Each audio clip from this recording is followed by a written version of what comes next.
1 year ago, Martin Endtime, the current executive vice president of the Brookings Institution in Washington, D.C., and a former U.S. ambassador to Israel, stated that if after the Israeli elections there is not an Israeli initiative or support for a two-state solution, there will be international actions pursued not by the Palestinians, but rather by the international community in terms of a Security Council resolution to lay out and preserve the principles of a two-state solution in the future.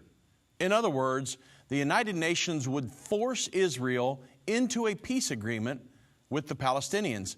Of course, we know that this will happen in the near future because the Bible prophesies that the Antichrist, who will rule over this world governing body or the United Nations, will force a peace agreement on the Israelis and Palestinians, and that's found in Daniel 9:27.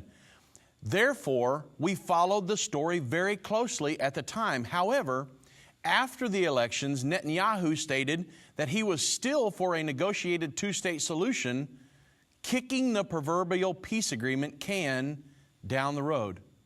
Now, the Israeli National News reports that President Obama is threatening to use the United Nations Security Council to divide Jerusalem. With about 10 months left in office, President Barack Obama is considering unprecedented moves to implement a two-state solution. Senior U.S. officials revealed that the president is looking to initiate a final negotiated settlement between Israel and the Palestinian Authority using United Nations Security Council resolutions, a step that would obligate not only Israel and the Palestinian Authority, but effectively determine the direction of U.S. policy for the president's successor as well. According to the plan described by senior U.S. officials, Obama is considering reviving the dormant Middle East Quartet, a diplomatic body including the United States, the United Nations, the European Union, and Russia, to apply pressure to Israel and the Palestinian Authority to resume active negotiations.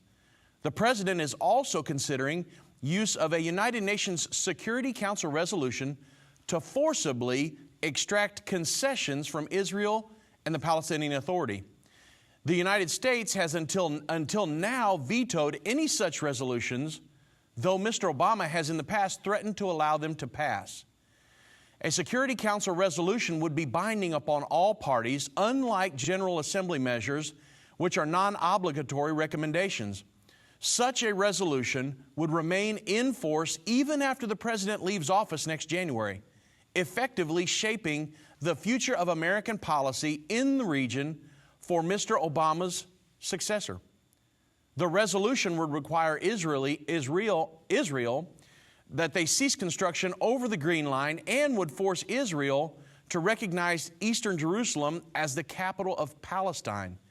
At the same time, the Palestinian Authority would be obliged to officially recognize Israel as a Jewish state and would be pressured to give up the long-standing demand for a right of return.